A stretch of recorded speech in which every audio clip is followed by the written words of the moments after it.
Feliz sábado. Zacarías 4:6 nos dice, no con ejército ni con fuerza, sino con mi espíritu, ha dicho Jehová de los ejércitos. Y Romanos 8, versículo 11 nos dice, y si el espíritu de aquel que levantó de los muertos a Jesús mora en vosotros, el que levantó a Cristo de entre los muertos, vivificará también vuestros cuerpos mortales por su espíritu que mora en vosotros. Amén.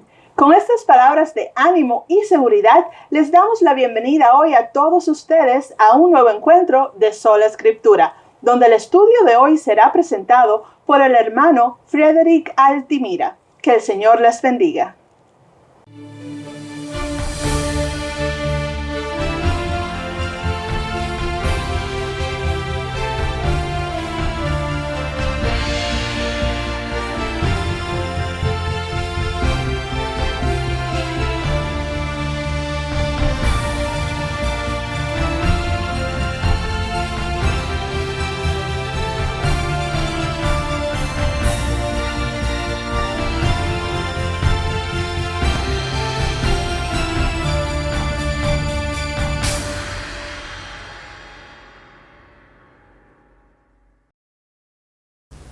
Hola hermanos, ¿qué tal? ¿Cómo estáis? Encantado de volver a estar con vosotros en esta segunda ocasión para hablar del mensaje del tercer ángel, para hablar del preciosísimo mensaje que vimos el otro día. ¿Recordáis cómo terminamos el tema anterior? Vimos que el Señor envió un preciosísimo mensaje a Waggoner y Jones y este era el que iba de ir a todo el mundo y es el mensaje final. Recordemos una cita que decía que el Señor envió el mensaje que prepara un pueblo para resistir de pie en el día de la segunda venida de Jesús y este mensaje fue el enviado a Waggoner y Jones, predicado en 1888. Es el mensaje de la lluvia tardía, es el mensaje final, el mensaje que hay que llevar al mundo. Y hoy vamos a hablar un poco de esto. Es un mensaje amplísimo, se puede abordar desde diferentes áreas, desde diferentes aristas. Obviamente por cuestiones de tiempo solo vamos a tratar desde una área, ¿no? No lo vamos a tratar en detalle cada parte, porque la verdad es que cada parte, cada detalle, cada área se puede tratar en varios temas, ¿no? En series de temas. Pero en esta ocasión vamos a hablar directamente de la justificación, ¿verdad? ¿Qué es la justificación? Pero primero me gustaría leeros el mensaje del tercer ángel, ya que estamos hablando que es el mensaje del tercer ángel, ¿no? Y vamos a leerlo ahora en Apocalipsis. Fijaros qué dice. Empezando en el versículo 9 nos dice: y el tercer ángel lo siguió, diciendo a gran voz. Estamos leyendo Apocalipsis 14, versículos del 9 al 12. Nos dice así: el tercer ángel lo siguió, diciendo a gran voz: si alguno adora a la bestia y su imagen, y recibe la marca en su frente o en su mano, él también beberá del vino de la ira de Dios, que ha sido vaciado puro en el cáliz de su ira, y será atormentado con fuego y azufre delante de los santos ángeles y del Cordero. Y el humo de su tormento sube por los siglos de los siglos, y no tienen reposo de día ni de noche los que adoran a la bestia y a su imagen, ni nadie que reciba la marca de su nombre. Aquí está la paciencia de los santos, los que guardan los mandamientos de Dios y la fe de Jesús. Fijaros qué interesante. El mensaje del tercer ángel consta de dos partes. En este tema vamos a tratar el versículo 12. Estos son los santos, ¿no? Los que guardan los mandamientos de Dios y la fe de Jesús. Vamos a hablar de eso, porque aquí es donde entra la justificación por la fe y el pacto eterno hecho entre el Padre y el Hijo, que es dado a la humanidad. Y luego vamos a tener un tercer tema de menor duración en donde vamos a hablar de Babilonia, de la bestia. Vamos a ver sus características y vamos a ver realmente cómo estará el mundo en aquel momento, ¿no? En el momento del fuerte pregón del mensaje del tercer ángel. Pero eso va a ser en el próximo tema. Ahora vamos a hablar de los que guardan los mandamientos de Dios y tienen la fe de Jesús. Me gustaría empezar leyendo una cita de Elena White que se encuentra en la Review on Herald del 22 de marzo de 1887 en su párrafo 7, porque mirad qué cosa tan interesante dice. No hay nada que Satanás tema tanto como que el pueblo de Dios despeje el camino quitando todo obstáculo para que el Señor pueda derramar su espíritu sobre una iglesia que languidece y una congregación impenitente. Si Satanás se saliera con la suya, nunca habría otro despertar, grande o pequeño, hasta el fin de los tiempos. Fijaros en la fecha, 1887, un año después, en concreto 22 de marzo, un año después y un año y algo después, habría el Consejo de Minneapolis, el Consejo General de Minneapolis, ¿no? La congregación adventista de aquel año. Ahí los pastores Waggoner y Jones iban a exponer el preciosísimo mensaje enviado por Dios. ¿Y qué pasó? El pueblo lo rechazó. Los líderes lo rechazaron por prejuicios contra el mensaje y contra el mensajero. Y el pueblo siguió a estos líderes, por desgracia. Muy pocos aceptaron la luz que provenía del cielo. Y aquí un año y algo antes, Elena White ya avisaba: no hay nada que Satanás tema tanto de que todo se ponga en orden, de que el Evangelio en su marco correcto sea predicado, el pueblo se prepare y venga al fin. No hay nada que tema tanto. En aquel momento consiguió frenarlo. Y ahora es la pregunta, debemos mantener esas palabras en mente. No hay nada que Satanás tema tanto, con lo cual vamos a perder el tiempo en temas colaterales, vamos a perder el tiempo en discusiones, en peleas, en fariseísmo, en radicalismo, en fanatismo, etc. Por supuesto que no, debemos destinar nuestro tiempo a comprender el mensaje de 1888, que no es más que el Evangelio eterno, comprenderlo y vivirlo, porque cuando se vive es mucho más fácil predicarlo a los demás. Y siguiendo esta línea vamos a hablar sobre justificación, porque fijaros, ¿qué es la justicia? ¿Qué es justicia? ¿Qué significa justicia en la Biblia? Pues en la Biblia, si buscáis, significa virtud moral. Significa virtud moral. ¿Recordáis el día en el tema anterior cómo lo vimos cuando analizamos en el hebreo Joel 2:23? ¿Qué traía este mensaje? ¿Qué era este mensaje? ¿Qué era la lluvia? Era un maestro que llevaba una enseñanza de justicia o de virtud moral. Era una enseñanza de la justicia según el punto de vista de Dios, que es el único que importa. Era una enseñanza de virtud moral, que primero salpicaba un poquito y al final se convertía en un gran chubasco, en un gran fuerte pregón. Con lo cual, la Biblia ya lo vimos, justicia igual a virtud moral. Pero también debemos descubrir qué es justificar, ¿verdad? Y debemos descubrir si justificar es una mera declaración legal o implica algo mucho más profundo. En el cristianismo popular se cree que la justificación es algo meramente legal, no una declaración y ahí queda todo. Pero vamos a ver que eso no es la verdad, que eso no es correcto. La justificación que nos imputa gratuitamente el Señor implica mucho más que una declaración. Obviamente hay una declaración, esta persona es justa, pero implica un cambio total de tu ser, implica una transformación total de tu ser, tanto a nivel mental como espiritual. Fijaros, vamos a empezar leyendo Romanos 5, versículos 1 y 2, que nos dicen así: justificados pues por la fe, tenemos paz para con Dios, por medio de nuestro Señor Jesucristo. Fijaros que dice, justificados pues por la fe. ¿Qué significa ser justificados pues por la fe? Que conlleva a tener paz con Dios. ¿Por medio de quién? De nuestro Señor, no por medio de nosotros mismos. Versículo 2, por quien también tenemos entrada por la fe a esta gracia en la cual estamos firmes y nos gloriamos en la esperanza de la gloria de Dios. Fijaros, justificados pues por la fe mediante el Señor Jesucristo, del cual viene esta gracia también. Y eso conlleva ¿qué? A tener paz con el Señor, a no estar ya enemistado con el Señor. ¿Cómo sería posible si el Señor simplemente declara justo a alguien, pero esta persona sigue siendo injusta, sigue teniendo una vida completamente mundana y no ha cambiado nada, su carácter ni sus procederes? ¿Eso sería realmente justificar? ¿Eso es realmente el mensaje bíblico? Por supuesto que no, porque estamos enemistados con Dios por naturaleza. Pero gracias a Jesucristo, si aceptamos su justicia, si nos añadimos a Él, si dependemos de Él, si procedemos al arrepentimiento que Él también produce en nosotros, entonces, ¿qué sucede? Hay paz con el Señor. Veis que implica algo más que una mera declaración, pero vamos a seguir leyendo. Ahora vamos a leer en el capítulo 4 de Romanos, concretamente en los versículos del 1 al 8, que nos dicen así: ¿qué pues diremos que halló Abraham, nuestro padre según la carne? Porque si Abraham fue justificado por las obras, tiene de qué gloriarse, pero no para con Dios. Fijaros, si Abraham fuese justificado por las obras, se podía gloriar de él mismo, pero no en Dios ni con Dios. Versículo 3, porque ¿qué dice la Escritura? Creyó Abraham a Dios y le fue contado por justicia. Pero al que obra, no se le cuenta el salario con gracia, sino como deuda. Fijaros, Abraham que creyó a Dios y fue justificado. Eso le fue contado por justicia, su fe. Creer la palabra de Dios, creer lo que Dios le dice.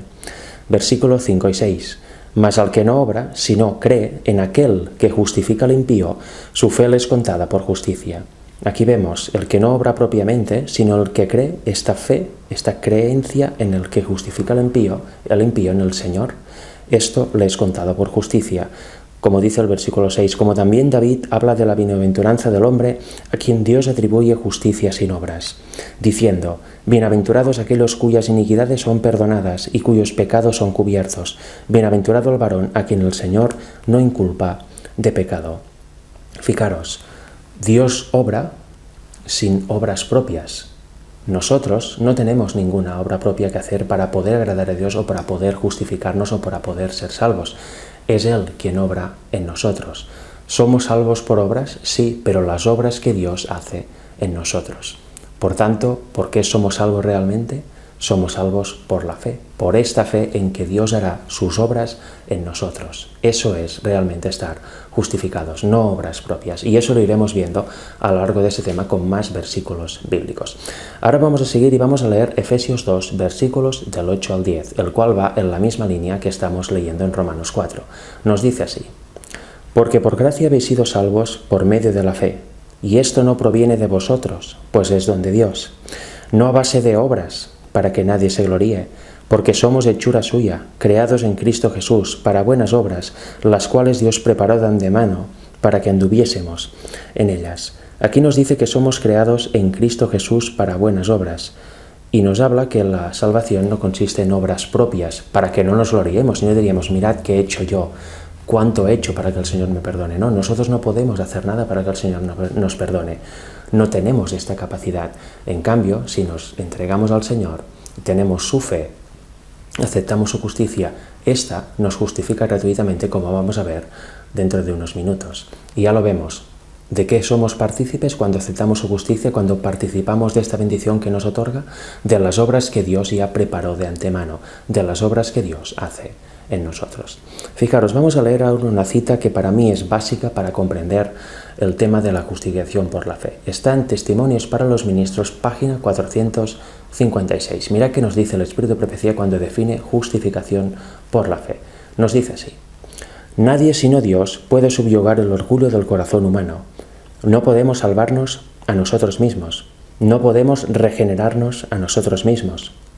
En los atrios del cielo no se cantará ningún cántico que diga, a mí que me he amado, que me he lavado, que me he redimido a mí mismo.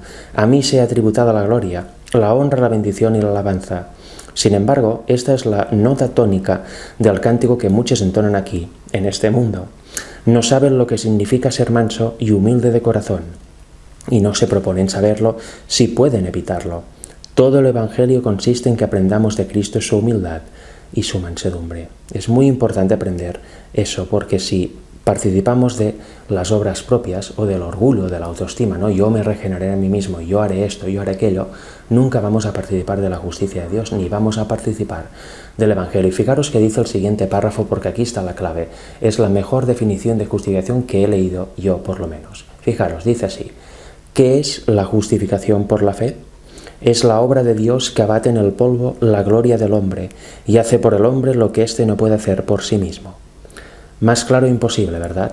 Lo que hemos estado leyendo en Romanos. Nuestras obras no nos sirven, nosotros no podemos justificarnos a nosotros mismos. En cambio, la justicia por la fe sí, porque proviene de Dios. Dios hace por el hombre lo que para nosotros es imposible hacer. Toda glorificación propia, todo ensalzamiento, todo orgullo que podamos tener queda abatido en el polvo porque no nos sirve absolutamente para nada. Solo nos sirve para mantenernos en este mundo de pecado y seguir teniendo un carácter satánico. Vamos a seguir leyendo ahora en Efesios 4, concretamente los versículos del 22 al 24 que nos dicen así. En cuanto a la pasada manera de vivir, despojaos del viejo hombre que está viciado conforme a los deseos engañosos, y renovaos en el espíritu de vuestra mente, y vestíos del nuevo hombre, creado según Dios en la justicia y santidad de la verdad. Fijaros, aquí nos dice vestirnos del nuevo hombre, creado según la justicia de Dios. Ser renovados en el espíritu de nuestra mente, como dice Pablo, Cristo en vosotros, esperanza de gloria. De eso vamos a hablar también más adelante, veréis que claro es, ¿no? Está por todo lado. Con lo cual la justificación no es una mera declaración como ya hemos visto, sino que nos genera algo más, nos renueva nuestra mente, nuestro ser entero, nuestro espíritu, nos hace un cambio integral. No nos deja injustos como estamos o tal como estamos, con un manto que esconde nuestros pecados. La justificación de Dios no esconde nuestros pecados, nos lleva al arrepentimiento y nos limpia de todos ellos.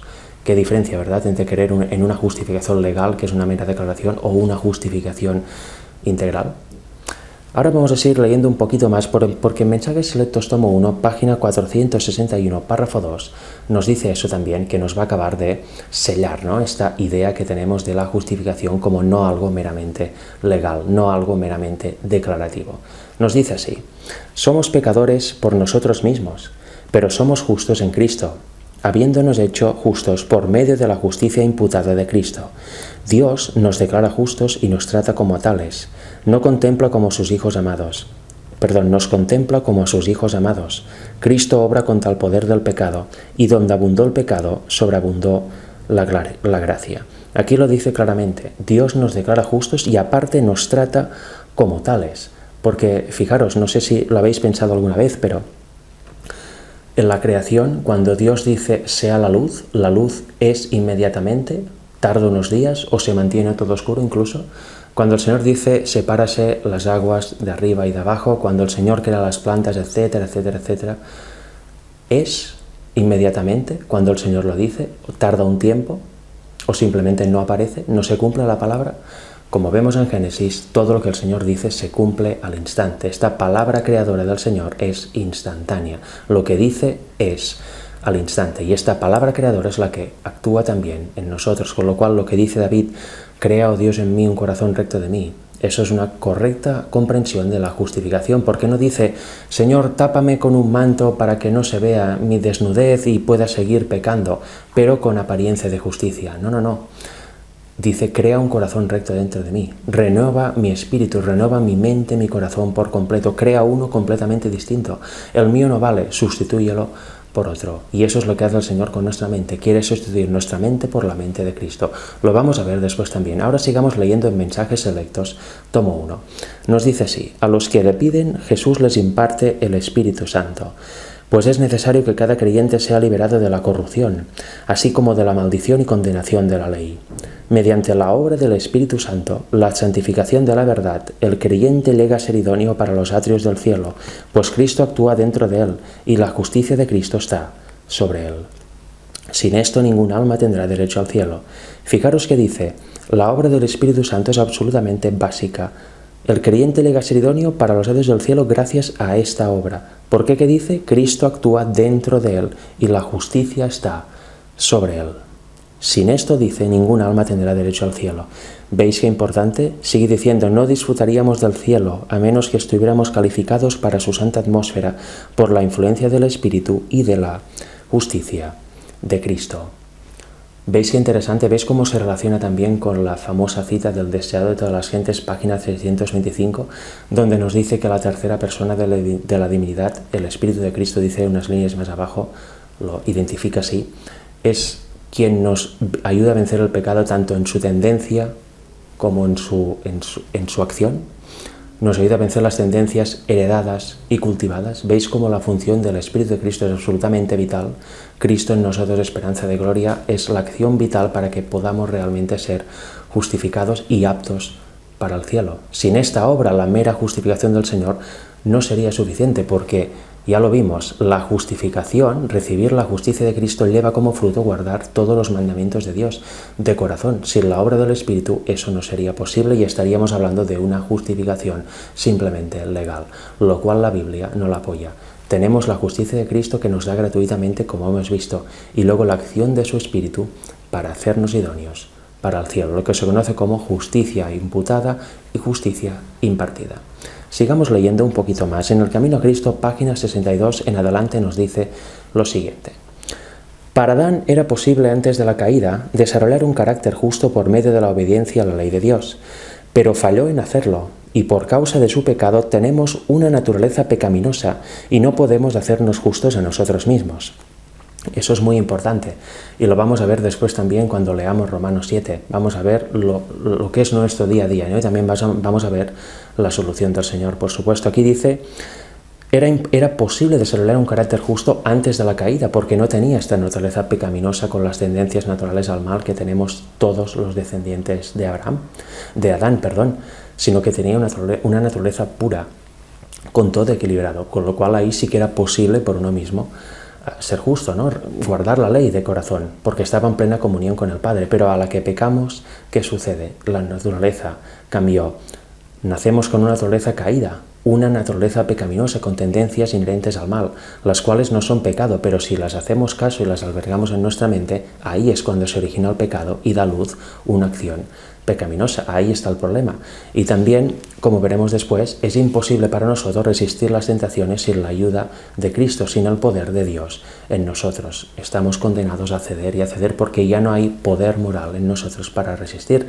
Y por eso entendemos, ¿no?, la maravilla, ¿no?, y la gran bendición de que el Señor viniera, muriera a la cruz y nos justificara así. Luego vamos a ver más al respecto, pero es que si no, sería imposible dejar de pecar. Estaríamos condenados a pecar, no tendríamos poder moral alguno para poder resistir la tentación. Estaríamos siempre en este mundo de pecado, no en esta vida pecaminosa. ¿Por qué? Porque nacemos con una naturaleza pervertida, una naturaleza caída. Fijaros que sigue diciendo la cita. Dado que somos pecadores impíos, no podemos obedecer perfectamente a la santa ley. Por nosotros mismos no tenemos justicia con que cumplir las demandas de la ley de Dios. Pero Cristo nos ha preparado una vía de escape. Vivió sobre la tierra en medio de pruebas y tentaciones como la que nosotros tenemos que enfrentar.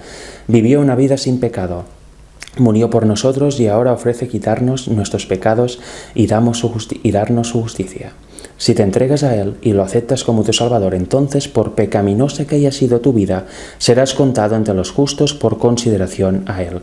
El carácter de Cristo toma el lugar del tuyo y eres aceptado por Dios como si jamás hubieras pecado. ¿Qué cita más clara, verdad? Y lo que vamos a ver ahora aún más. ¿Qué cita más clara para demostrar que la justificación no es un mero acto legal, sino que es una transformación absoluta del ser? Os aconsejo que meditéis en esta cita que acabamos de leer y ahora vamos a seguir con la siguiente. Fijaros, dice así: más aún, Cristo cambia el corazón. Él habita en tu corazón gracias a la fe. Debes mantener esta conexión con Cristo por medio de la fe y la entrega continua de tu voluntad a Él. Mientras hagas esto, Él obrará en ti para querer y hacer de acuerdo con su buena voluntad. Así podrás decir: aquella vida que ahora vivo en la carne, la vivo por la fe en el Hijo de Dios, el cual me amó y se dio a sí mismo por mí.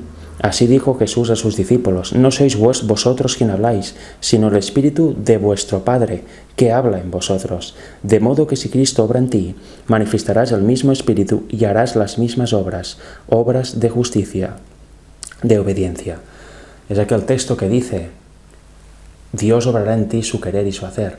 Es esto: si Cristo está en ti por la fe, obrarás estas obras, porque Él las hará en ti. Y como Él las hace en ti, ya no serán obras motivadas por el yo, por el egoísmo. No serán obras manchadas de pecado, de motivos pecaminosos, de motivaciones pecaminosas, sino que serán obras de ¿qué? De obediencia, de justicia. ¿Veis qué interesante el tema de la justificación? ¿Veis por qué ya estás empezando a ver por qué es el mensaje que prepara un pueblo para resistir de pie en el día de Dios? Porque es un pueblo que vencerá el pecado en su totalidad y cuando se presente la tentación dirá: no quiero ceder, Señor, dame la salida. Sabrán que el poder de Dios les puede librar. ¿Veis qué interesante? ¿Veis qué mensaje más potente? Lejos, ¿no?, de temas colaterales o otros evangelios pervertidos, otros evangelios diferentes. Sigamos leyendo un poquito más en el camino a Cristo.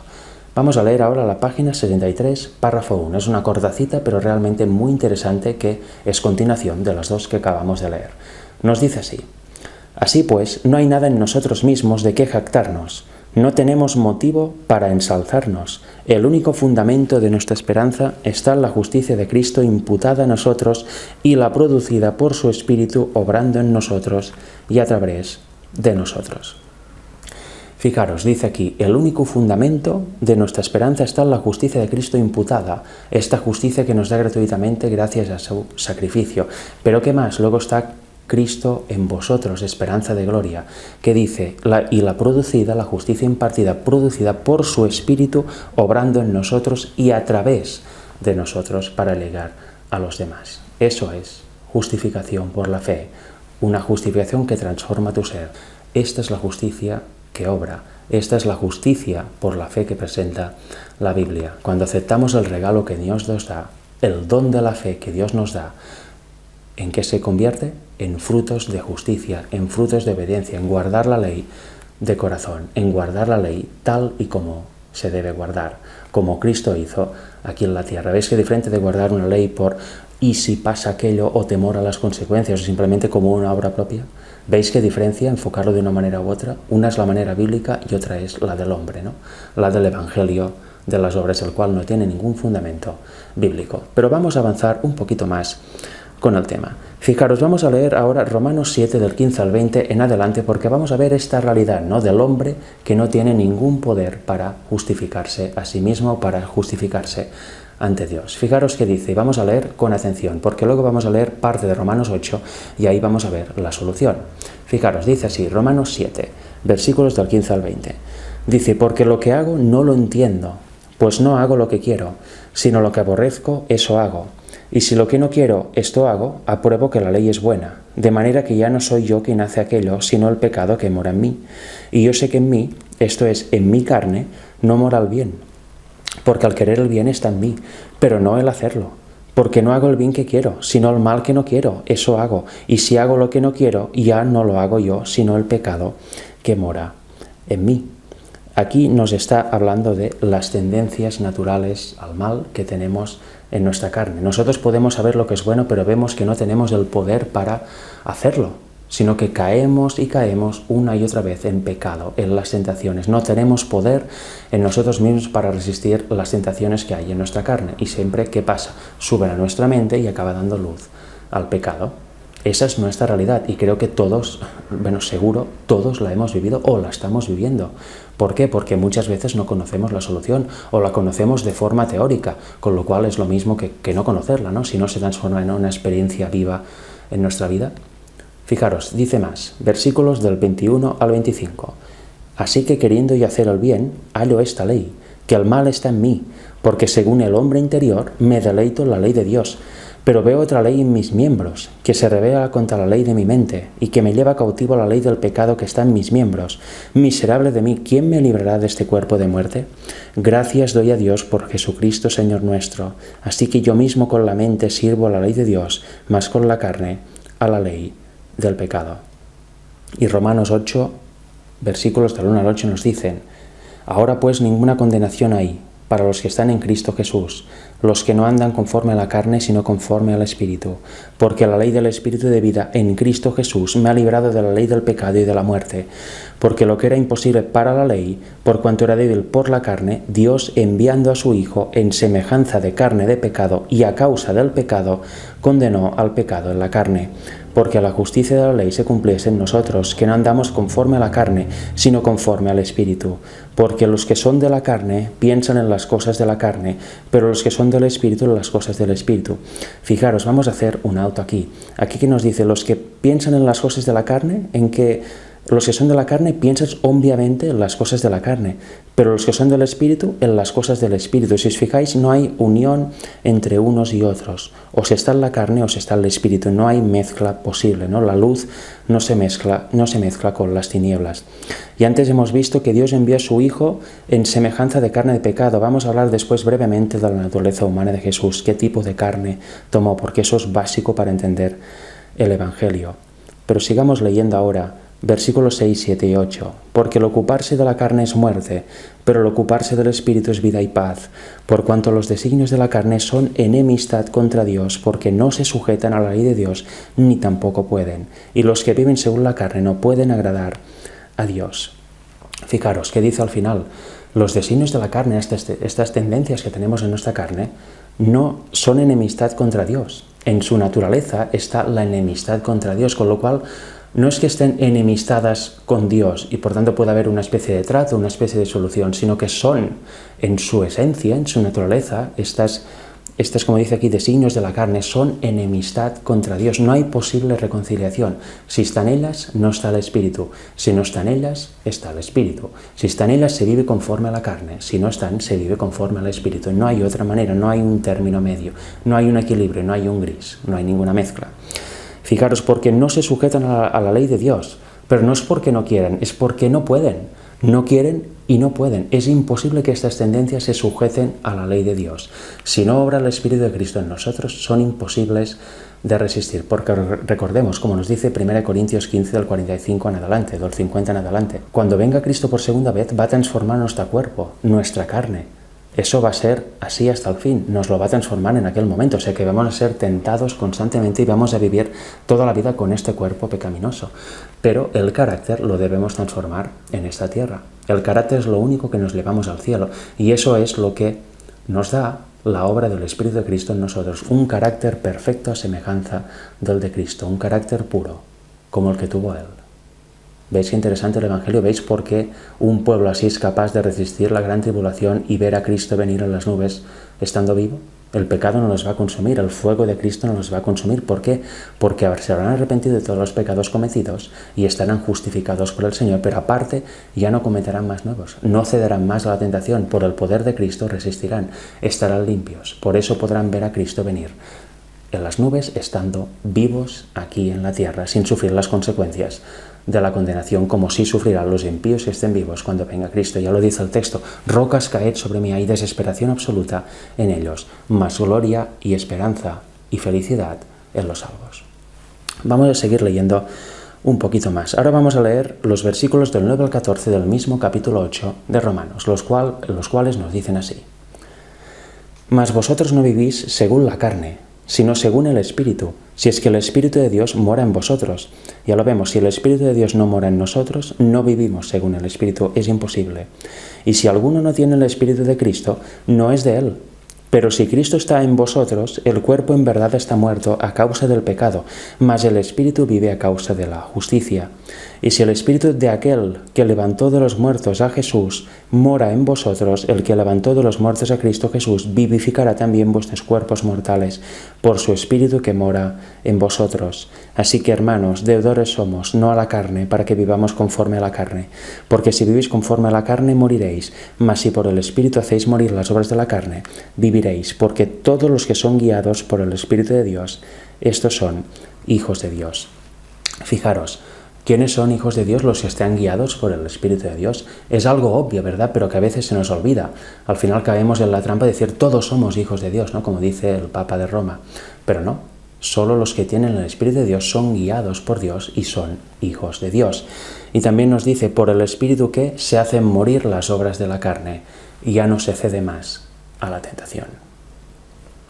Fijaros, vamos a leer ahora brevemente 1 de Juan 4 del 9 al 10, porque nos dice otro aspecto importante del Evangelio, de esto que estamos leyendo. Nos dice así: en esto se mostró el amor de Dios para con nosotros, en que Dios envió a su Hijo unigénito al mundo para que vivamos por Él.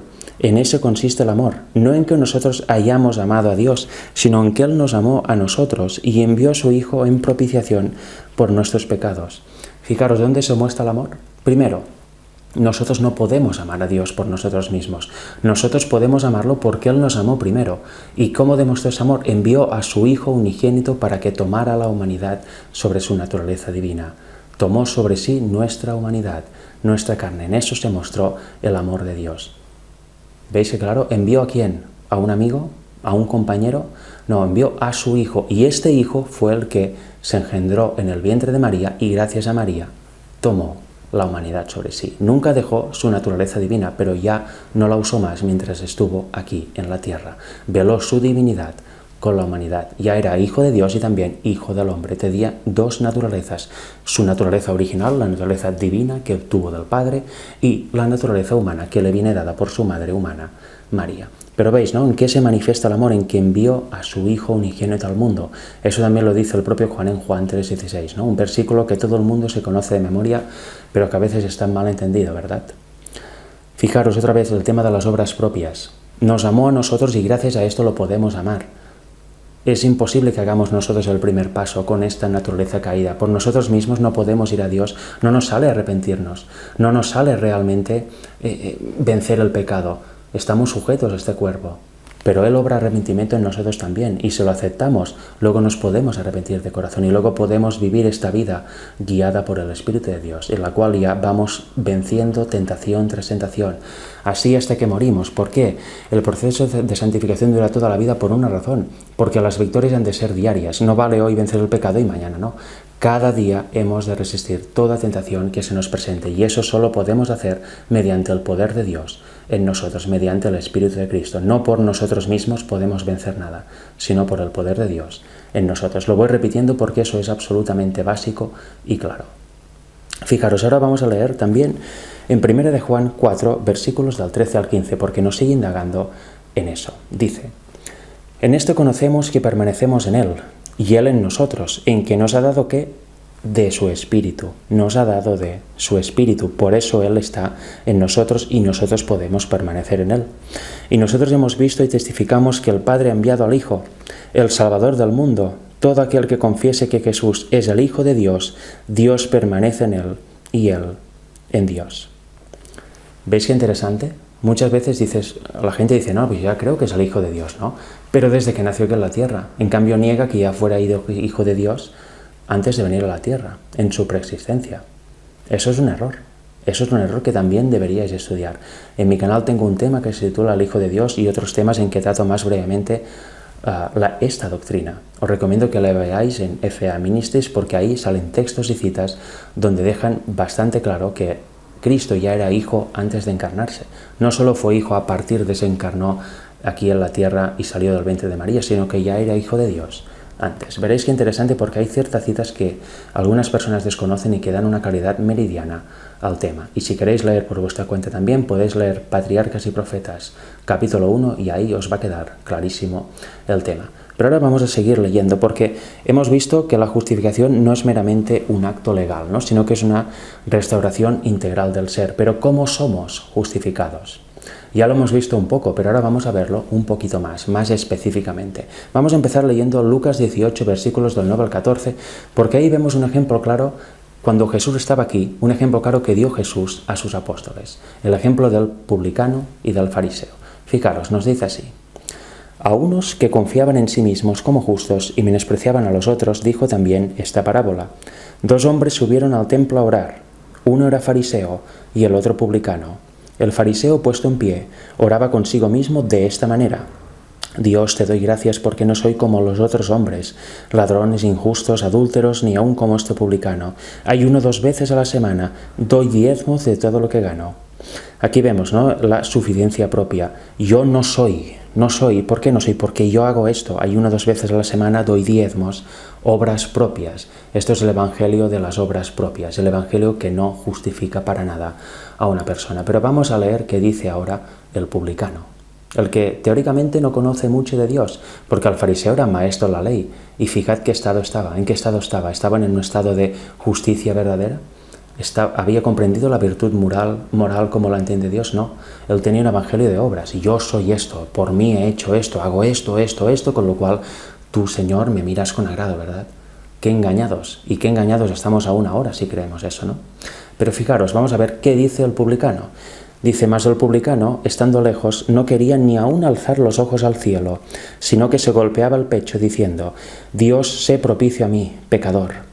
Os digo que éste descendió a su casa justificado antes que el otro, porque cualquiera que se enaltece será humillado y el que se humilla será enaltecido. Aquí que dice el publicano: Dios, sé propicio a mí, soy un pecador. Ni siquiera gozaba o quería levantar los ojos al cielo. Era un ejemplo de humildad, nada de orgullo, humildad, sometimiento al Señor. ¿Para qué? Para que le perdone, para que le conteste alguna oración, para que esté con él. ¿Qué diferencia, no? Pues este es el justificado, no el otro. El que depende de sus propias obras no puede ser jamás justificado.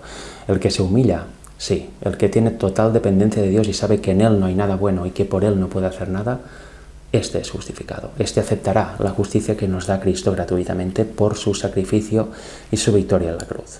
Fijaros, ahora vamos a leer Miqueas 7 del 18 al 19, que dice lo siguiente: ¿qué Dios como tú, que perdona la maldad y olvida el pecado del remanente de su heredad, no retuvo para siempre su enojo, porque se deleita en misericordia?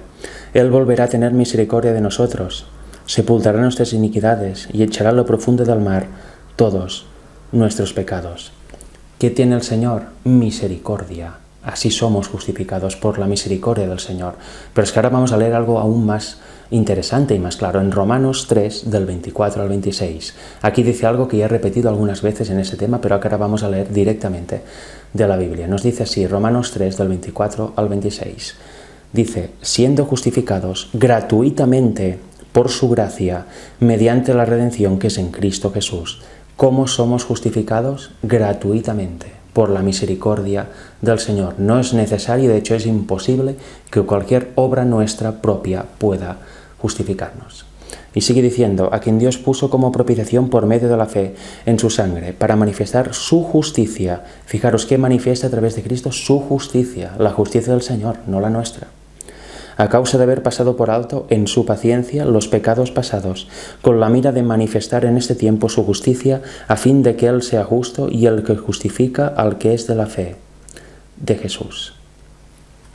¿Lo veis?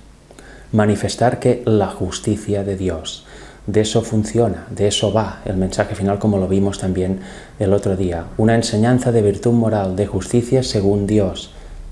¿Y cómo se manifiesta? El Espíritu Santo obrando en nosotros y por medio de nosotros para que los demás vean no solo una teoría, sino el Evangelio en las personas. Vean la obra de Dios en las personas, lo que éste puede hacer en una persona que se entregue completamente al Señor, en todo su ser. Vamos a leer ahora 2 Corintios 3:5, porque aquí vamos a ver que no es que seamos competentes por nosotros mismos para pensar algo como de nosotros mismos, sino que nuestra competencia proviene de Dios. Y Santiago 4 nos dice algo también muy interesante que ya hemos visto en parte antes en Romanos. Dice así, Santiago 4, versículos del 4 al 5. Oh almas adúlteras, ¿no sabéis que la amistad del mundo es enemistad contra Dios? Cualquiera, pues, que quiera ser amigo del mundo, se constituye enemigo de Dios. ¿O pensáis que la Escritura dice en vano, el Espíritu que ha hecho morar en nosotros nos anhela celosamente? Fijaros, el Espíritu que ha hecho morar en nosotros nos anhela. El Espíritu, Cristo en nosotros forma esperanza de gloria, ¿no? Ese Espíritu que hemos ido viendo a lo largo del tema. Pero aparte nos dice que la amistad al mundo es, en su naturaleza, en su esencia, enemistad contra Dios. No hay posible reconciliación entre la amistad al mundo y la amistad a Dios. O es una o es otra. No pueden coexistir las dos. Mirad, vamos a ver ahora brevemente otro aspecto del mensaje de 1888. Lo estamos viendo a nivel general. Hemos visto justificación. Hay muchas cosas más por ver relacionadas, ¿no? Pero ahora vamos a ver que el Señor está esperando a un pueblo que viva este Evangelio. Y el Señor está esperando para venir eso. Vamos a ver de qué depende la segunda venida del Señor. Y quizá que algunos os vais a sorprender, pero a diferencia de lo que muchos pueden pensar, no hay una fecha preestablecida por el Señor para su venida, porque eso querría decir que se debe llegar a aquella fecha y si no están en el preparado, Dios los prepara como sea porque es la fecha y toca venir. Y significa que gente que si quizás se preparó muchas décadas antes, pues no tiene opción de ver venir a Jesús en las nubes porque la fecha es muchos años después de que ellos vivan. Qué injusticia, ¿verdad? Pues hay mucha gente que cree eso, por eso mucha gente cree que el mensaje final de Dios son fechas para la segunda venida de Jesús. Y actualmente se están predicando, se han predicado antes y creen que ese es el mensaje del cuarto ángel, el mensaje que ilumina al mundo, ¿no? El mensaje de Apocalipsis 18, pero nada más lejos de la realidad, como ya hemos visto. El mensaje que es del fuerte pregón y que va acompañado de todo el derramamiento del Espíritu Santo y de toda la gloria del Señor es este, el mensaje de la justificación por la fe y todo lo que ello implica. Con lo cual ahora vamos a ver bíblicamente de qué depende la segunda venida de Jesús. Vamos a verlo brevemente, no voy a poner todos los textos y todas las citas, por supuesto, eso también lo cuento en una serie que tengo en mi canal, pero aquí vamos a ver solo 2 o 3 textos y alguna cosita más para al menos poner la base del asunto y ver que el escrito apoya esto que estoy diciendo. Fijaros, vamos a leer primero una carta que es de Ellen White a O.A. Olsen, concretamente la carta 83 del 22 de mayo de 1896, y nos dice así: el pueblo de Dios ha de hacer resonar el mensaje del tercer ángel, ha de crecer hasta venir a ser el fuerte pregón. El Señor tiene un tiempo señalado en el que va a terminar la obra. ¿Pero cuándo es ese tiempo? Aquí mucha gente dirá, un tiempo señalado, claro, tal año, tal día, tal mes. Pero ¿cuánto es este tiempo? Aquí hay la respuesta, fijaros. Cuando la verdad que ha de proclamarse en estos últimos días se predique por testimonio a todas las naciones, entonces vendrá el fin.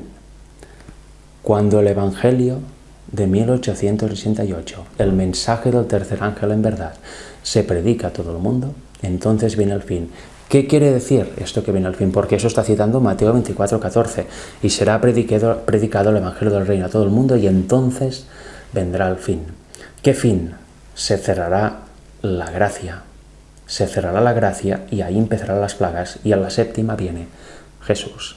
Eso es a lo que se refiere, porque después de la predicación del Evangelio, del fuerte pregón, todo el mundo ha tomado una decisión en pro o en contra de Dios.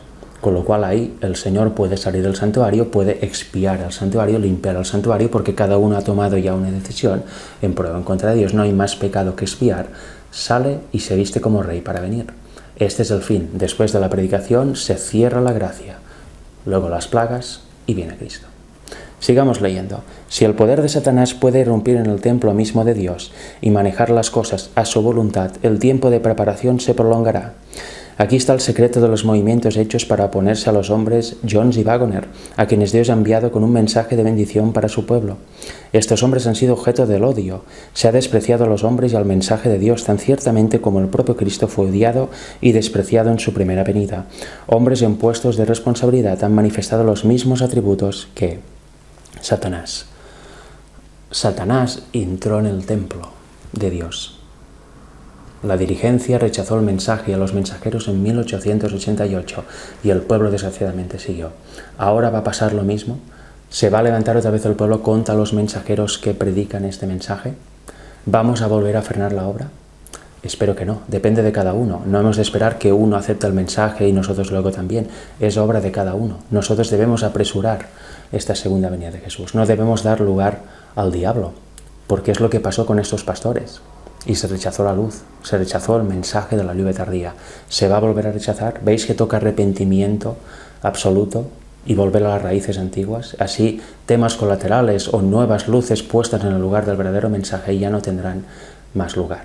Y si alguno cae en eso, ya no podrá engañar a tantos como ahora. Fijaros, vamos a leer ahora Santiago 5:7 y Marcos 4 del 26 al 29, porque aquí veremos algo muy interesante. Dice así, Santiago 5:7. Por tanto, hermanos, tened paciencia hasta la venida del Señor. Mirad cómo el labrador espera el precioso fruto de la tierra, aguardando con paciencia hasta que reciba la lluvia temprana y la tardía. Aquí nos dice, el labrador espera el precioso fruto. En agricultura, por ejemplo, las tomateras han de dar fruto y éste ha de madurar para poder ser cosechado. El labrador, por decirlo así, celestial, que es Cristo, está esperando que demos fruto para poder venir y cosecharnos y llevarnos al cielo. ¿Y para eso qué? ¿Qué espera? A que recibamos la lluvia primero temprana y luego la tardía. Espera que recibamos esta instrucción en justicia, esta enseñanza de justicia y de virtud moral dada por el Espíritu del Señor. Está esperando eso. Y fijaros en Marcos 4, porque cuando eso ha pasado, el labrador ¿qué hace? Espera a una fecha predeterminada por él para venir a recoger a su pueblo. Espera quizá un poquito, espera quizá un tiempo, o hace ver que no lo ve. No, fijaros, dice así, Marcos 4, del 26 al 29, dice, decía además, así es el reino de Dios como cuando un hombre echa semilla en la tierra, y duerme y se levanta de noche y de día, y la semilla brota y crece sin que él sepa cómo, porque de suyo lleva el fruto a la tierra, primero hierba, luego espiga, después grano, lleno en la espiga, y cuando el fruto está maduro, enseguida se mete la hoz, porque la siega ha llegado. Cuando el fruto está maduro, la siega ha llegado. Ningún agricultor va a ver los tomates maduros y va a esperar meses en arrancarlos, ni días, lo va a hacer inmediatamente, obviamente. ¿Por qué? Porque ya están maduros. Y ningún agricultor, nadie que tenga huerto, va a arrancar los tomates verdes, porque no están maduros, no tienen el sabor, no han llegado al final de su proceso. Así sucede con nosotros, es el proceso de la santificación. En cada etapa, si vivimos la luz que tenemos, somos perfectos, pero debemos llegar a la plena madurez, a la perfección de carácter. Luego lo vamos a ver en una cita que es categórica al respecto. Pero antes vamos a leer Apocalipsis 14, del 14 al 16. Después de la predicación del mensaje del tercer ángel, de este mensaje que estamos viendo, ¿qué dice la Biblia? Lo siguiente. Miré y aquí una nube blanca, y sobre la nube uno sentado semejante al Hijo del Hombre, que tenía en la cabeza una corona de oro, y en la mano una hoz aguda, Y del templo salió otro ángel, clamando a gran voz al que estaba sentado sobre la nube: mete tu hoz y siega, porque la hora de segar ha llegado, pues la mies de la tierra, ¿qué? Está madura. Y el que estaba sentado sobre la nube, ¿qué hizo? Metió su hoz en la tierra y la tierra fue segada. Aquí vemos, el Señor no espera, vale, está madura, gracias por la información, ya iré. Inmediatamente va y siega. Y fijaros qué paralelismo entre el mensaje del primer ángel y esto. El mensaje del primer ángel dice, un ángel baja y dice a todos los moradores de la tierra, la hora del juicio ha llegado. Este era un mensaje y es un mensaje para el mundo, para las naciones, para toda persona de este mundo. Pero fijaros aquí, cuando termina la predicación del fuerte pregón, dice que el ángel clama a ¿quién? Al que está sobre la nube. Y este es Jesús. ¿Y qué le dice? Mete tu hoz y siega porque la hora de segar ha llegado. Un mensaje de fecha para la segunda venida de Jesús, de la hora ha llegado, viene tal año, no es de Dios, proviene del diablo que ha entrado en el templo del Señor. Porque ya lo vemos aquí, el mensaje de la hora de la venida se le dice a Jesús, ahí, por el ángel, mete tu hoz y siega porque la hora ha llegado. La mies está madura, no es un mensaje para el pueblo para que se prepare, etc. El Señor mismo, el Padre, va a dar el día a la hora poco antes de la séptima plaga, pero lo va a dar como esperanza, no como mensaje final ni para conllevar a ningún arrepentimiento, porque ahí ya está todo cerrado. La gracia ha cerrado, están cayendo las plagas, de hecho estamos en la séptima, prácticamente en la séptima, y es un mensaje de esperanza, tal día y tal hora vendrá el Señor. Para el pueblo, los 144.000 que están vivos ahí en aquel momento, para acabar de insuflarles el último aliento de esperanza. Pero no es un mensaje de fecha de la segunda venida de Cristo, un mensaje final ni ninguna luz. Al contrario, es una distracción de Satanás y creo que con esto lo hemos podido ver claro, ¿verdad? Pero por si acaso vamos a leer una cita en concreto. Hay muchas, pero aquí vamos a leer una por cuestiones de tiempo. Fijaros, está en Palabras del Gran Maestro, página 47.2 y página 47.3. Nos dice así: llevad la carga de las almas sobre vuestro corazón, y por todos los medios que estén a vuestro alcance tratad de salvar a los perdidos. A medida que recibáis el Espíritu de Cristo, el espíritu de amor desinteresado y trabajo por otros, iréis creciendo y dando frutos. Las gracias del Espíritu madurarán en vuestro carácter, se aumentará vuestra fe, vuestras convicciones se profundizarán, vuestro amor se perfeccionará, reflejaréis más y más la semejanza de Cristo en todo lo que es puro, noble y bello. ¿Os fijáis? A medida que vamos recibiendo al Maestro, el Espíritu de Cristo y la enseñanza que lleva con él, vamos creciendo en la fe, vamos madurando, vamos pasando las etapas de maduración y de crecimiento espiritual. Y ahora fijaros la siguiente página. Dice, cuando el fruto fuere producido, luego se mete la hoz porque la siega es legada. Cristo espera con un deseo anhelante la manifestación de sí mismo en su iglesia. Cuando el carácter de Cristo sea perfectamente reproducido en su pueblo, entonces vendrá Él para reclamarlos como suyos. ¿Qué dice aquí? ¿Que Cristo está esperando que la fecha que el Padre predeterminó o prefijó? No, Cristo está esperando con un deseo anhelante que la manifestación de sí mismo en su iglesia, que el carácter de Cristo se reproduzca perfectamente en los que dicen ser sus seguidores. Los que son hijos de Dios son los que tienen el Espíritu con ellos y actúa a través de ellos. Estos son los que dan frutos de justicia y esos son los que Cristo vendrá a recoger. Cuando su iglesia manifieste su carácter perfectamente reproducido, entonces viene Él a buscarlos, porque entonces hay pueblo que recoger, hay siega que debe tener lugar. Si no, ¿qué siega va a haber? ¿Qué fruto hay? Ninguno, ¿verdad? Por eso aún seguimos aquí.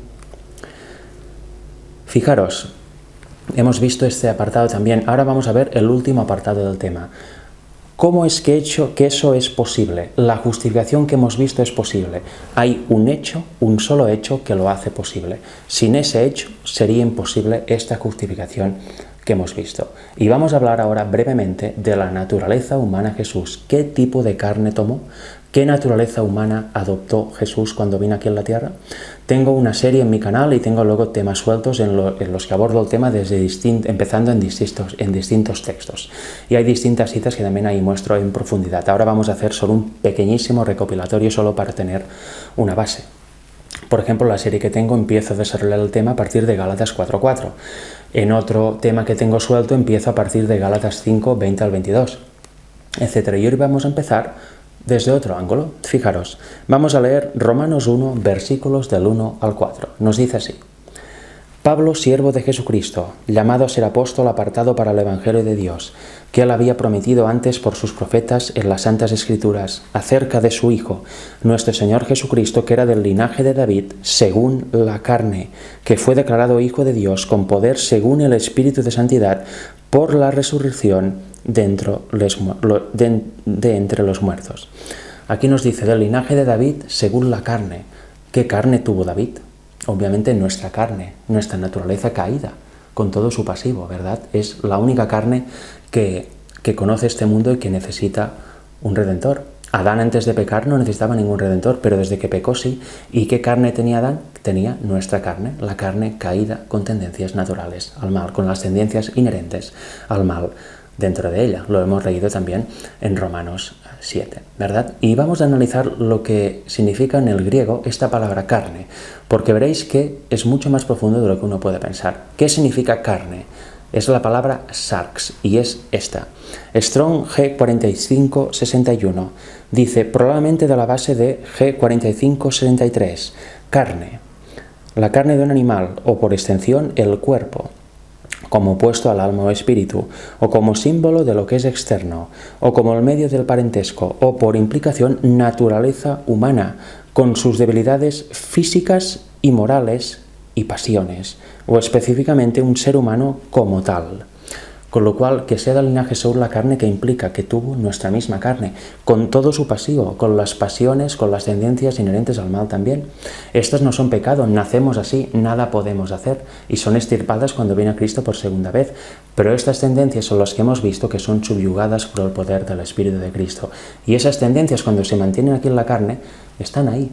El problema es cuando cedemos a ellas, suben a nuestra mente y luego, como dice Santiago 1, por nuestras propias concupiscencias somos tentados y eso da fruto al pecado. Cuando las controlamos por el poder del Espíritu de Dios, entonces dejamos de pecar. Pero el tenerlas en sí no es pecado. Por eso Cristo, cuando tomó la humanidad, tomó nuestra misma humanidad, nuestra misma carne. ¿Por qué? Porque ahora vamos a ver dos aspectos más que solo es posible que le pasaran si tomaba exactamente nuestra carne. Fijaros. Dice así en Hebreos 2, versículos del 14 al 18. Nos dice, así que por cuanto los hijos participaron de carne y sangre, él también participó de lo mismo. ¿De qué también participó Jesús? De la misma carne y sangre. La misma carne, la cual es sarx, ya lo hemos visto. Para destruir por medio de la muerte al que tenía el imperio de la muerte, esto es, al diablo. Con lo cual aquí vemos, él participó de la misma carne y sangre que nosotros, ¿para qué? Para poder destruir al diablo. Si no hubiera participado en nuestra misma carne, que es la única que necesita un redentor, no podría haber destruido al diablo. ¿Veis qué importancia tiene el entender la naturaleza humana de Jesús? Esa es la base del Evangelio. Sin esto el Evangelio crece torcido. Tenemos otro Evangelio. Fijaros que sigue diciendo. Y librar a los que por el temor de la muerte estaban durante toda la vida sujetos a servidumbre. Porque ciertamente no socorrió a los ángeles, sino que socorrió a la descendencia de Abraham, por lo cual debía ser en todo semejante a sus hermanos, para venir a ser misericordioso y fiel sumo sacerdote en lo que a Dios se refiere, para expiar los pecados del pueblo, pues en cuanto él mismo padeció siendo tentado, es poderoso para socorrer a los que son tentados. ¿Cómo somos tentados nosotros? La respuesta está en Santiago 1.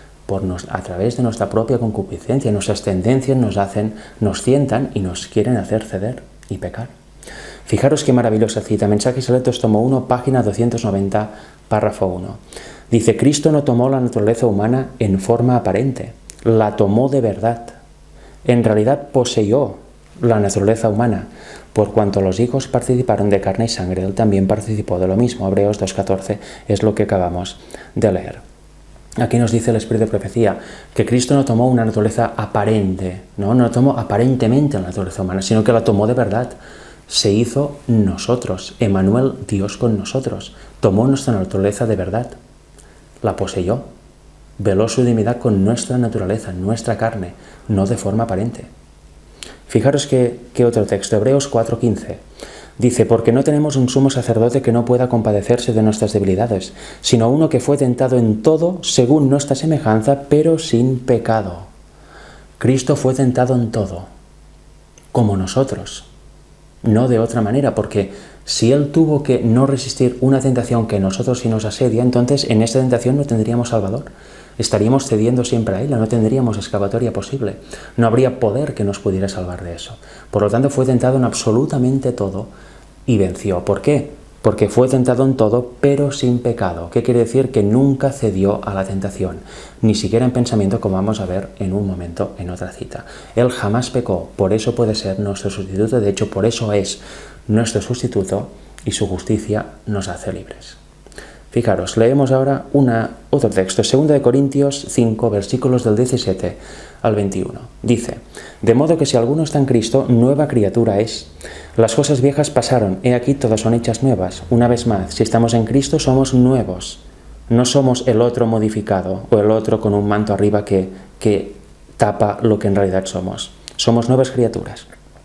Y todo esto proviene de Dios, quien nos reconcilió consigo mismo por Cristo y nos dio el ministerio de la reconciliación, que Dios estaba en Cristo reconciliando consigo al mundo, no tomándolos en cuenta a los hombres sus pecados, y nos encargó a nosotros la palabra de la reconciliación.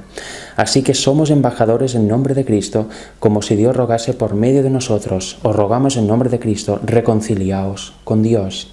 Al que no conoció pecado, por nosotros lo hizo pecado, para que nosotros fuésemos hechos justicia de Dios en Él. El Padre cargó todos nuestros pecados en Cristo, para que Él pagara nuestra sentencia, para que Él muriera por nosotros, para que Él pagara lo que nosotros merecemos.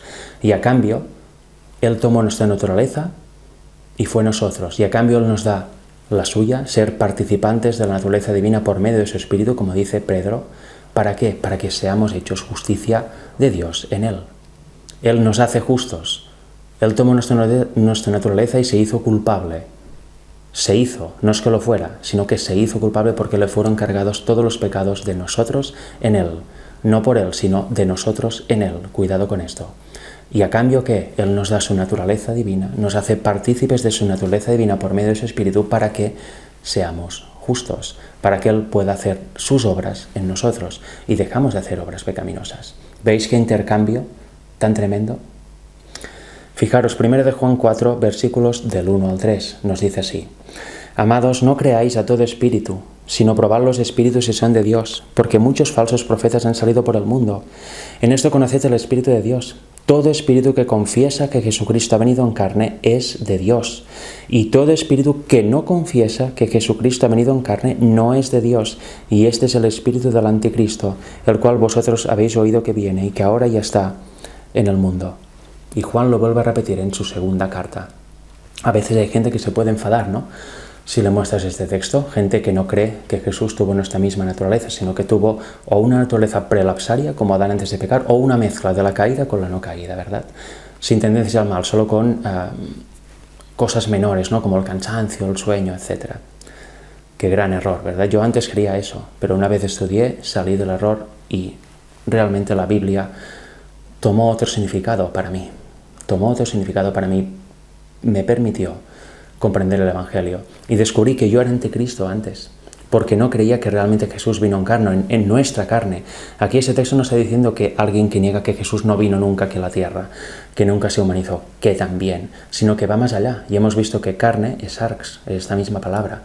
Quien no crea que Cristo tomó la naturaleza humana que tenemos nosotros, incluyendo las tendencias inherentes al mal naturales que tenemos en nuestra carne, es anticristo. De hecho, está predicando lo mismo que el Papa, ¿verdad? Ellos tienen la Inmaculada Concepción de María, hacen ya santa ella, y así el Espíritu Santo, ¿no?, frenó varias tendencias para que no se transmitieran a Cristo en su Hijo. Y muchos adventistas dicen que la Inmaculada Concepción de María es un engaño total, es increíble que alguien pueda creer eso, pero hacen lo mismo con Cristo, o hacen una variante de esta en Cristo. Dicen que el Espíritu frenó las tendencias que tenemos al mal naturales y que no se las pasó, que Él nació con naturaleza caída, con nuestra carne, pero sin esas tendencias. Entonces, ¿cómo puede ser tentado como nosotros en todo? Es imposible. Nosotros somos tentados desde el interior, no solo desde el exterior. ¿Veis qué evangelio más pervertido? ¿Qué evangelio que lleva a qué? A no tener Salvador. Quien no crea que tuvo nuestra misma naturaleza el Señor, nuestra misma carne y sangre, es anticristo. Lo siento, pero la Biblia es muy clara. Es así. No es una acusación, no es un ataque, sino que es leer la verdad y a partir de ahí que cada uno analice lo que cree. Fijaros, vamos a seguir leyendo. El deseado de todas las gentes, página 98, párrafo 4. Nos dice así. Bien el príncipe... No, perdón, primero antes vamos a leer Mensajes Selectos, tomo 1, página 286. Nos dice, la humanidad del Hijo de Dios es todo para nosotros. Es la cadena áurea que une nuestra alma con Cristo y mediante Cristo con Dios. Esto ha de ser nuestro estudio. Cristo fue un verdadero hombre. Dio prueba de su humildad al convertirse en hombre. Sin embargo, era Dios en la carne. Aquí tenemos a Emmanuel, Dios con nosotros. Un espíritu divino, como veremos después, tomó sobre sí nuestra carne. Él se hizo nosotros, con lo cual todo lo que hizo Dios en él, lo hizo en realidad también a nosotros, como ejemplo. Pero era Dios. Él nunca perdió su naturaleza divina. Él vino, revistió su naturaleza de humanidad y venció en nuestra naturaleza el pecado en su totalidad, tanto en acción como en pensamiento. Emmanuel, Dios con nosotros. Eso no es posible ser nosotros si no toma nuestra misma carne. Fijaros que dice ahora sí el deseado de todas las gentes, página 98.4. Viene el príncipe de este mundo, dice Jesús, mas no tiene nada en mí. Juan 14:30. No había en él nada que respondiera a los sofismas de Satanás. Él no consintió en pecar. ¿Veis qué quiere decir esto? No había en él nada. Mucha gente cree que, ¿ves? En él no hay nada que respondiera a los sofismas, con lo cual no tuvo las tendencias naturales al mal que nosotros sí tenemos. No. Luego Elena White explica esto. Él no consintió en pecar. Ni siquiera por un pensamiento cedió a la tentación. Por eso Satanás no tenía nada en Jesús, porque él jamás cedió a la tentación, ni en pensamiento. Nunca albergó esas tendencias que tenemos en nuestra carne en su mente. No consintió jamás en pecar. Por eso Satanás no tenía nada en él. No porque no tuviera las tendencias naturales al mal, con las que nacemos. Dice después, así también podemos hacer nosotros. Si alguien aún tiene alguna duda de lo que dice esta cita, creo que con esta frase ya queda clara, ¿no? Así también podemos hacer nosotros. ¿Nosotros qué carne tenemos? La carne caída. Tenemos naturaleza pecaminosa, naturaleza caída, y tenemos tendencias naturales al mal, que es la que nos están tentando continuamente. Si nosotros podemos no ceder más a la tentación y podemos vencer el pecado, podemos consentir en no pecar, entonces, si podemos hacer igual que Cristo, Él era igual que nosotros, ¿verdad?, en nuestra carne. ¿Veis cómo todo tiene sentido? De hecho, lo complicado es creer otra cosa, ¿no? Pero ¿veis cómo leyendo varias citas uno tiene la idea correcta de esto?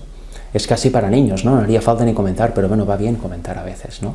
Por si hay dudas, si hay prejuicios. Sigamos leyendo. La humanidad de Cristo estaba unida con la divinidad.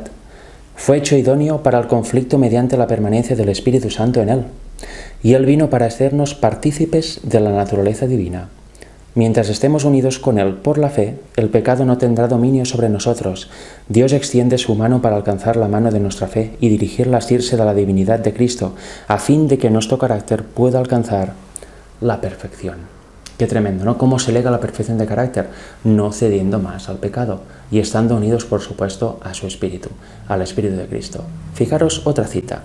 Eso está en Cristo Triunfante, página 210, párrafo 6 y página 210, párrafo 7. Nos dice así. La perfecta humanidad de Cristo es la misma que podemos tener por medio de nuestra relación con Cristo. Al igual que Dios, Cristo no pudo ser inducido a pecar, así como tampoco se había podido quebrantar su lealtad en el cielo. Eso cuando estaba en el cielo, ¿pero ahora qué? Pero al humillarse y adoptar nuestra naturaleza, podía ser tentado.